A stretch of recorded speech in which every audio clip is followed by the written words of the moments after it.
Mankind had never seen anything like it. When it was unleashed on people in an effort to stop a war, all people saw was a blinding light, followed by complete darkness and destruction.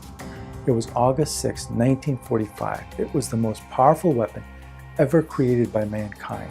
Its shockwave turned everything in a 1-mile radius into rubble. It unleashed energy and radiation that killed 140,000 people in the industrial city of Hiroshima, Japan. As powerful as this bomb was, mankind has since invented a weapon that is hundreds of times more powerful. Today we have thermonuclear weapons, also called the hydrogen bomb. To give you an idea of its power, if the original Hiroshima bomb was dropped in New York City, it would destroy everything in a 1-mile radius.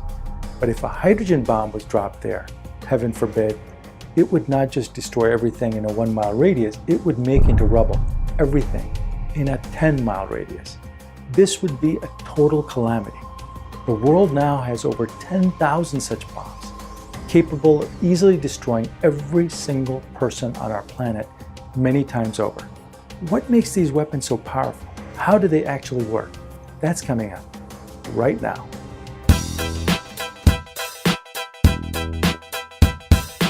The bomb on Hiroshima released an energy equivalent of 15,000 tons of TNT. The first hydrogen bomb released the energy equivalent of 10 million tons of TNT. While the atomic bomb, like the one that was dropped on Hiroshima, worked on the principles of releasing energy through the splitting of atoms, also called fission. See my video on that. A hydrogen bomb does something that releases even more energy, and that is it fuses atoms together. Fusion is even more powerful than fission. It is the same process that powers our sun, and when fission is combined with fusion in a hydrogen bomb, it creates energy orders of magnitude higher than fission alone, making the hydrogen bomb hundreds to thousands of times more powerful than atomic bombs. How does fusion work? The fusion portion of the bomb creates energy by combining two isotopes of hydrogen called deuterium and tritium to create helium. Unlike a natural hydrogen bomb that is made of one electron orbiting around one proton, these isotopes have extra neutrons in their nuclei. A large amount of energy is released when these two isotopes fuse together to form helium, because a helium atom has much less energy than these two isotopes combined. This excess energy is released. One of the main problems with creating the hydrogen bomb was obtaining the tritium. Scientists found that they could generate this on the spot inside the hydrogen bomb with a compound combining lithium and deuterium. The result was a dry, solid, stable powder called lithium deuteride. So this is what most hydrogen bombs today use as their fuel. But how does the process of fusion actually occur? Ordinarily, the nuclei of two atoms cannot be combined because these nuclei have strong positive electrical charges and repel each other. This is why scientists chose hydrogen as the best candidate for fusion, because it has only one proton and thus would have less electrical charge than atoms with multiple protons in their nuclei. But if the nuclei repel each other, how do they fuse? It turns out that if you increase the temperature by millions of degrees, it is possible to combine nuclei together. As the temperature increases, the atoms speed up, but an extraordinary increase in speed of the atoms is needed in order to give them a chance to overcome their natural repulsion. The temperatures needed are astronomical, higher than even that at the center of our sun, 100 million degrees Celsius. The center of the sun is 15 million degrees Celsius. At this temperature, the isotopes become a form of matter called plasma. This is when the electrons orbiting the nuclei are stripped away from the nucleus, and the nuclei and electrons are floating around freely in a kind of high-temperature soup. At this temperature, the nuclei can get very close to each other, and when they get as close as 1 × 10 to the -15 meters apart, then the strong nuclear force, which is present only at very close distances and is responsible for keeping protons and neutrons glued together, takes over and binds the protons and neutrons together to form helium nucleus and a free neutron. But how is a temperature of 100 million degrees achieved? This is where the fission or atomic bomb inside the hydrogen bomb enclosure comes in. The purpose of the fission bomb is to provide the energy needed to heat up the fusion reaction to this 100 million degrees. So how do they work together? A hydrogen bomb is actually 3 bombs in one. It contains an ordinary chemical bomb, a fission bomb like the one dropped on Nagasaki, and a fusion bomb. all three work in concert. The chemical bomb initiates the fission bomb, which initiates the fusion bomb. To understand how the fission and fusion bombs work together, it's important to understand how the bomb is put together. In a ballistic missile, the bomb is usually located at the top, inside the cone portion of the missile. Here is where the hydrogen bomb vessel sits. The casing of the bomb is lined with beryllium. This acts as a mirror to reflect the neutrons back into the casing rather than allowing them to escape the vessel. A small atomic bomb is located at the top of the casing. It's shaped like a sphere. The top of the sphere contains conventional chemical explosives surrounding a sphere of beryllium mirror casing, inside of which is a smaller uranium or plutonium sphere about 4 to 6 inches in diameter. Below this atomic bomb is the hydrogen or fusion bomb.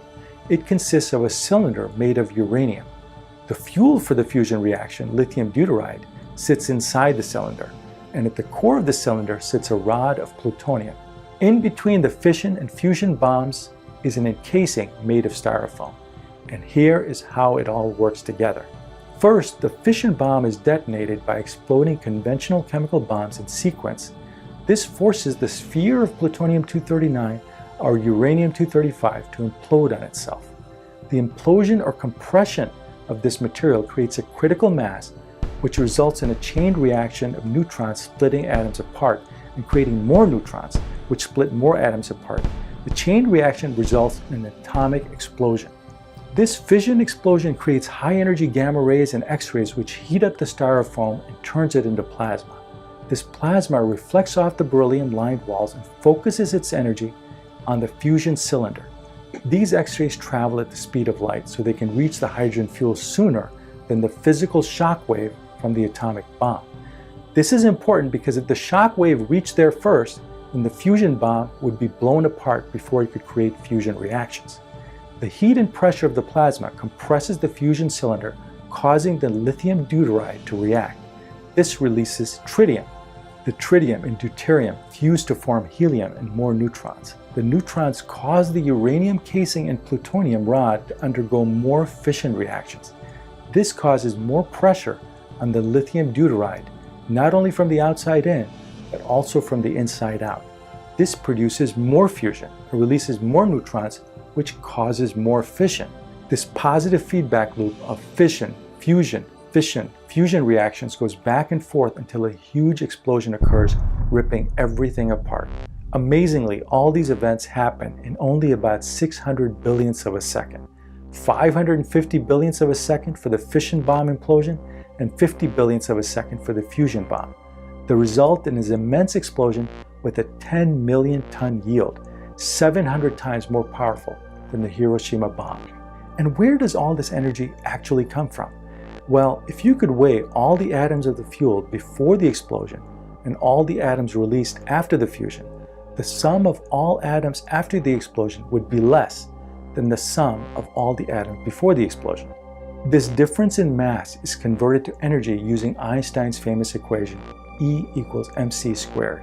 And exactly how much mass is converted to energy? To give you an idea, the bomb dropped on Hiroshima converted 700 milligrams of mass into energy, about 1/3 the mass of a US penny. The total uranium used was 55 pounds. A hydrogen bomb, however, converts about a kilogram or 2 pounds of mass to pure energy. But in order to convert this much, you have to start with about 140 kilos or 300 pounds of hydrogen fuel. Only 6 countries have such bombs: China, France, India, Russia, the United Kingdom, and the United States. Almost all the nuclear weapons deployed today are hydrogen bombs because they are much smaller and lighter, and so can be deployed in intercontinental ballistic missiles. These things don't just kill, they annihilate. We humans have become quite efficient at it. Avinash here. If you like our videos, then consider subscribing and ring the bell so that you can be informed when we upload more fascinating videos. We make 1 to 2 videos a week. We'll see you in the next video.